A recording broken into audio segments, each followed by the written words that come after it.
യാതൊരുവിധ സംശയമില്ല. ടിപ്പു സുൽത്താനെ ഒരുപാട് വ്യക്തികൾ കുറ്റം പറയുന്നു എന്നുണ്ടെങ്കിലും ടിപ്പു സുൽത്താനെ കുറിച്ച് കഴിഞ്ഞ ദിവസമാണ് ലണ്ടനിൽ വലിയ രൂപത്തിൽ ഒരു വാർത്തയുണ്ടായത്. ടിപ്പു സുൽത്താന്റെ ആ ഒരു വാൾ കലാഷ് പാളയത്തുള്ള, അതായത് ബാംഗ്ലൂരിലുള്ള കലാഷ് പാളയത്തുള്ള പാലസിൽ ടിപ്പു സുൽത്താന്റെ വാൾ എന്ന് പറഞ്ഞുകൊണ്ട് അവിടെ എഴുതി വെച്ച് ഒരു വാളും ഇരിപ്പുണ്ട്, ഒരു കുന്തവും ഇരിപ്പുണ്ട്, അതുപോലെ തന്നെ വെടിക്കോപ്പുകളായിട്ടുള്ള സാധനങ്ങളും ഇരിപ്പുണ്ട്. ഇതിൽ എത്രമാത്രം സത്യമുണ്ട് എന്ന് മനസ്സിലാക്കിയത് ഇപ്പോൾ കഴിഞ്ഞ ഒരു ആഴ്ചയുടെ ഉള്ളിലാണ്. ലണ്ടനിലെ ഇപ്പോൾ കഴിഞ്ഞ ഒരു ആഴ്ചക്കുള്ളിലാണ് ടിപ്പു സുൽത്താന്റെ വാൾ ലേലം ചെയ്തത്. ഇന്ത്യയിൽ നിന്ന് മോഷ്ടിച്ചു കൊണ്ടുപോയതാണ്. അപ്പോൾ ടിപ്പു സുൽത്താന്റെ വാളിന് 3.4 കോടി രൂപയാണ് ആ ഒരു വാൾ ലേലം ചെയ്ത് എടുത്തത് എന്ന് പറയുമ്പോൾ അതുക്കും മേലെ ഇന്ത്യയെ പുകഴ്ത്താൻ, അതല്ലെങ്കിൽ ഇന്ത്യയിൽ വിലപിടിപ്പുള്ള ഒരുപാട് വസ്തുക്കൾ ഇനിയും ഉണ്ട് എന്ന് നമുക്ക് വളരെ വ്യക്തമാണ്. അപ്പോ ഈ ഇന്ത്യയുടെ അതിനുശേഷം ഒരുപാട് പ്രഗത്ഭന്മാരായിട്ടുള്ള നേതാക്കന്മാരൊക്കെ വന്നുപോയി ഈ രാജ്യം ഭരിച്ചു. ഒരുപാട് സംഭവങ്ങളൊക്കെ ഉണ്ടായി, പല രാജ്യങ്ങളുമായിട്ട് സഖ്യം കൂടി ഒരുപാട് സംഭവങ്ങളൊക്കെ ഉണ്ടായി. പക്ഷെ ഇന്ത്യയിൽ നിന്നും ഈ കൊണ്ടുപോയ ഈ ഒരു വാൾ ഈ പറയപ്പെടുന്ന നരേന്ദ്രമോദിക്ക് പോലും അറിയാത്ത കാര്യമായി മാറി എന്നുള്ളതാണ്. അപ്പോ ഈ വാൾ ലേലം ചെയ്തതിന് ശേഷമാണ് ഈ ഒരു വാർത്ത ലോകമെമ്പാടും പ്രചരിക്കുന്നത്. അതിനുശേഷമാണ് ഇപ്പോ ആ വാർത്ത കേട്ടതിന് ശേഷം ഒരുപാട് രാജ്യത്തുള്ള ആളുകൾ ആരായിരിക്കും ഈ ടിപ്പു സുൽത്താൻ എന്നുള്ള ചോദ്യം ഉയർന്നു കാണും. അപ്പൊ നിങ്ങൾക്ക് മനസ്സിലായി കാണും, ലോകത്തിൽ ഏറ്റവും മൂല്യമുള്ള ആ ഒരു വാൾ അത് ടിപ്പുവിന്റെ വാൾ തന്നെയാണ്. അത് ബ്രിട്ടീഷുകാരെ തുരത്തി ഓടിക്കാൻ വേണ്ടി ഉണ്ടാക്കിയ വാൾ തന്നെയാണ്. നമ്മുടെ ഇന്ത്യയുടെ മോചനത്തിന് വേണ്ടി ഉണ്ടാക്കിയ വാൾ തന്നെയാണ്. ആ വാൾ കൊണ്ട് വെട്ടിപ്പിടിച്ചത് തന്നെയാണ് നമ്മുടെ ഇന്ത്യയുടെ 4 മൂലയും എന്ന് തന്നെ പറയാം. പിന്നെ ആർക്ക് എന്ത് അവകാശ സ്വഭാവമാണ് ഇവിടെ ഉന്നയിക്കാനുള്ളത്? ഇവിടെ ഈ പറയപ്പെടുന്ന മുഗൾ ചക്രവർത്തിമാരും അതിനുശേഷം വന്ന രാജാക്കന്മാരുടെയൊക്കെ എത്രയോ കാലങ്ങൾക്ക് ശേഷമാണ് ടിപ്പുവിന്റെ ഭരണം ഉണ്ടായത്. അപ്പൊ ടിപ്പുവിന്റെ ഭരണ കാലഘട്ടങ്ങളിലൊക്കെ ഉണ്ടായിരുന്ന ക്ഷേത്രങ്ങളും പള്ളികളും ഒക്കെ ആ കാലഘട്ടത്തിലും നിലനിന്നിരുന്നു എന്നുള്ളത് സത്യം തന്നെയാണ്. 1996 ഡിസംബർ 6 ബാബരി മസ്ജിദ് പൊളിച്ചത്. ഇപ്പോ അതിനുശേഷം ഗ്യാൻവാപ്പി അതുപോലെ തന്നെ മറ്റു പള്ളികൾക്കു നേരെയും അതിന്റെ അടിയിൽ വിഗ്രഹമുണ്ട്, മറ്റുള്ളതുണ്ട് എന്നൊക്കെ പറഞ്ഞ് പ്രചരിപ്പിച്ച് ഈ ഒരു ബി ജെ പിയുടെ ഭരണം നിന്നാൽ മാത്രമേ ഈ പറയപ്പെടുന്ന സംഭവങ്ങളൊക്കെ ഇടിച്ചു നിരത്താൻ കഴിയുകയുള്ളൂ എന്ന് ചിന്തിക്കുന്നവരുടെ തലയിലാണ് ഒരു നമുക്ക് മനസ്സിലാക്കാൻ കഴിയുന്നത്. അവരുടെയൊക്കെ ബുദ്ധി എത്രത്തോളം ഉണ്ട് എന്നുള്ളത്. പിന്നെ ടിപ്പുവിനെ കുറ്റം പറഞ്ഞ ആളുകൾക്ക് ഈ അവസരത്തിൽ വിവരമില്ലായ്മയുടെ ഒരു സല്യൂട്ട് തന്നെ കൊടുക്കാം, അല്ലെ?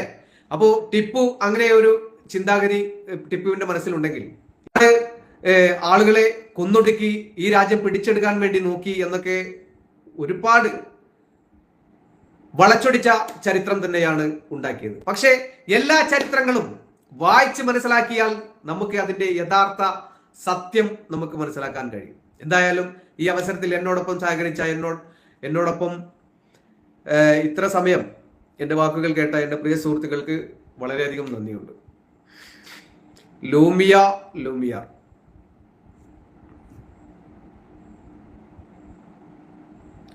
അത് ശരിയാണ്.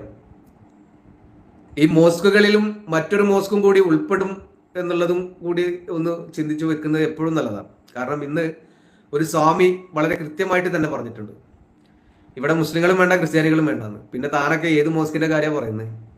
മോസ്കി എന്ന് ഉദ്ദേശിക്കുന്നത് അത് ക്രിസ്ത്യൻ പള്ളി അതും അതിൽ ഉൾപ്പെടും കേട്ടാ. അപ്പോൾ അത് വളരെയധികം ചിന്തിച്ചോ. നമുക്ക് ഇവിടെ അമ്പലം പൊളിക്കാനോ പള്ളി പൊളിക്കാനോ അതല്ലെങ്കിൽ ക്രിസ്ത്യൻ ചർച്ചുകൾ പൊളിക്കാനോ ഇതിനൊന്നും നമുക്കാർക്കും അങ്ങനെ ഒരു ചിന്താഗതിയും വരില്ല. പക്ഷെ മതം തലക്ക് പിടിച്ച മതഭ്രാന്തന്മാർക്കാണ് അത്തരം ചിന്താഗതികൾ വരിക. ഈ മത ആരാധനാലയങ്ങളൊക്കെ നിർമ്മിച്ചു വെച്ചിട്ടുള്ളത് മനുഷ്യൻ എന്ന് പറഞ്ഞാൽ തന്നെ ഏറ്റവും വലിയ കൊടിയ ഷെയ്ത്താനാണ്. ആ ഷെയ്ത്താന്റെ മനസ്സ് അതിൽ നിന്നും ഒന്ന് മോചനം കിട്ടാൻ വേണ്ടിയാണ് ഈ പ്രാർത്ഥനയുമായിട്ട് പള്ളിയിലായാലും അമ്പലത്തിലായാലും ക്രിസ്ത്യൻ ചർച്ചിലായാലും ഒക്കെ പോയി മുട്ടുകുത്തി പ്രാർത്ഥിച്ചും അതല്ലെങ്കിൽ തലകുത്തി മറിഞ്ഞും അതല്ലെങ്കിൽ കൈക്കൂപ്പിൽ നിന്നും മറ്റേ എന്താ പറയാ പ്രതിഷ്ഠ എന്തൊരു ഇതുണ്ടല്ലോ കിടന്ന് ഉരുണ്ട് മറിഞ്ഞിട്ട് അങ്ങനെയുള്ള ആ ഒരു സംഭവങ്ങളൊക്കെ ചെയ്യുന്നത് എന്തുകൊണ്ടാ? നമ്മുടെ മനസ്സിനെ നന്മയിലേക്ക് കൊണ്ടുവരാൻ വേണ്ടിയിട്ടാണ്. അപ്പോൾ ആ നന്മ ആർക്ക് വേണ്ടിയിട്ടാണ് നന്മ ചെയ്യുന്നത്? ദൈവത്തെ ഭയന്നുകൊണ്ടാണ് നന്മ ചെയ്യുന്നത്. ആ നന്മയിൽ ജീവിച്ചാലാണ് ദൈവം നമ്മളെ ഇഷ്ടപ്പെടുക, ദൈവം നമുക്ക് വേണ്ടുന്ന എല്ലാ സുഖ സൗകര്യങ്ങളും ചെയ്തു തരിക എന്നുള്ള വിശ്വാസത്തോടു കൂടിയാണ് ഈ പറയപ്പെടുന്ന എല്ലാ മതങ്ങളും അവരവരുടേതായിട്ടുള്ള ഭാഷകൾ ഉപയോഗിച്ച് മനുഷ്യന്റെ മനസ്സിലെ ആ ഒരു ശൈത്താന്റെ കൊടിയ ശൈത്താന്റെ ആ ഒരു ചിന്താഗതിയെ മാറ്റിയെടുക്കാൻ വേണ്ടി ഈ പറയപ്പെടുന്ന ആരാധനാലയങ്ങൾ നിർമ്മിച്ചു വെച്ചിട്ടുള്ളത്. അപ്പോ ദൈവത്തിന് വേണ്ടി മറ്റൊരു മതവിഭാഗത്തിന്റെ ആ ഒരു മന്ദിരങ്ങൾ പൊളിക്കുമ്പോൾ അവർക്ക് എന്ത് നേടാനാണ് എന്നുള്ളതാണ് ചോദ്യം. അവർക്ക് ഒന്നും കിട്ടാൻ വേണ്ടി പോകുന്നില്ല. കാരണം ഏറ്റവും വലിയ പാപമാണ് അത്. മറ്റൊരു മതസ്ഥന്റെ ആ ഒരു പള്ളിയായാലും അതല്ലെങ്കിൽ അമ്പലമായാലും ക്രിസ്ത്യൻ പള്ളിയായാലും പൊളിക്കാൻ വേണ്ടി ശ്രമിക്കുന്നുണ്ടെങ്കിൽ അതല്ലെങ്കിൽ പൊളിച്ചിട്ടുണ്ടെങ്കിൽ അത് ഏറ്റവും വലിയ പാപമാണ്. കാരണം നിങ്ങൾ ചെയ്യുന്നത് ശൈത്താന്റെ പണിയാ. അതല്ലെങ്കിൽ നിങ്ങൾ ചെയ്യുന്നത് ഈ സമൂഹത്തെ നശിപ്പിക്കാൻ വേണ്ടി നോക്കുന്ന ചിന്താഗതിക്കാരുടെ ആ ഒരു രീതികളാണ്. നിങ്ങൾ അവിടെ ഇനി എത്ര ദൈവത്തിന് വേണ്ടി പ്രാർത്ഥിച്ചാലും നിങ്ങളുടെ പ്രാർത്ഥന കേൾക്കാൻ ഒരു ദൈവവും വരില്ല. അങ്ങനെ തന്നെയാണ് നമ്മൾ വിശ്വസിക്കുന്നത്. എന്തായാലും അങ്ങനെ വെട്ടിപ്പിടിച്ചുണ്ടാക്കുന്നതായിട്ടുള്ള മന്ദിരങ്ങളിൽ പ്രാർത്ഥിക്കാൻ ഒരിക്കലും ഒരു മനുഷ്യരും പോകരുത് എന്ന് തന്നെയാണ്. ഈ ഭൂമിയിൽ നിങ്ങൾക്ക് നിങ്ങളുടേതായ സ്ഥലങ്ങളിൽ, വൃത്തിയുള്ള സ്ഥലങ്ങളിൽ എവിടെ നിന്ന് വേണമെങ്കിലും ദൈവത്തിനെ പ്രാർത്ഥിക്കാൻ കഴിയും. യാതൊരുവിധ സംശയമില്ല. അതിന് ഒരു മണിയുടെയോ അതല്ലെങ്കിൽ ഒരു കുരിശിന്റെയോ അതല്ലെങ്കിൽ ഒരു മിമ്പറത്തിന്റെയോ ആവശ്യമില്ല എന്ന് തന്നെയാണ് ഞാൻ വിശ്വസിക്കുന്നത്. കാരണം ഇവിടെ അറബ് രാജ്യത്ത് പ്രവാസിയായി ജീവിക്കുന്ന കാലഘട്ടങ്ങളിൽ അറബ് രാജ്യത്ത് ഇപ്പോ അബുദാബിയിലുള്ള ഷെയ്ഖ് സായിദ് മസ്ജിദ് അവിടെ നോമ്പ് തുറയുടെ സമയമായി കഴിഞ്ഞാൽ ആ പ്രദേശത്തുള്ള ക്രിസ്ത്യാനികളും ഹിന്ദുക്കളും മുസ്ലിങ്ങളും ഒക്കെ ഒറ്റക്കെട്ടായി ഇരുന്ന് കൊണ്ട് ഭക്ഷണം കഴിക്കുന്നത് ഞാൻ ഒരുപാട് കണ്ടിട്ടുണ്ട്. അവിടെ ഒരാളും പള്ളി പൊളിക്കാനോ അതല്ലെങ്കിൽ ഈ വരുന്ന അമുസ്ലിങ്ങളെ ആട്ടി ഓടിക്കാനോ അവർക്ക് ഒന്നും കൊടുക്കരുത്, അവരെ ഈ പ്രദേശത്ത് പോലും അടുപ്പിക്കരുത് എന്ന് പറയാനോ ഒരു വ്യക്തിയും അവിടെ കാവൽക്കാരില്ല.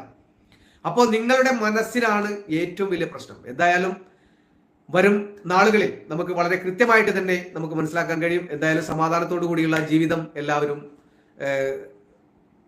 മനസ്സിൽ ഉരവിട്ടുകൊണ്ട് ജീവിക്കുക എന്ന് തന്നെയാണ് എനിക്ക് പറയാനുള്ളത്. എൻ്റെ പ്രവാസികളായ എൻ്റെ ചങ്കുകൾക്ക് പ്രത്യേകം ബൈ.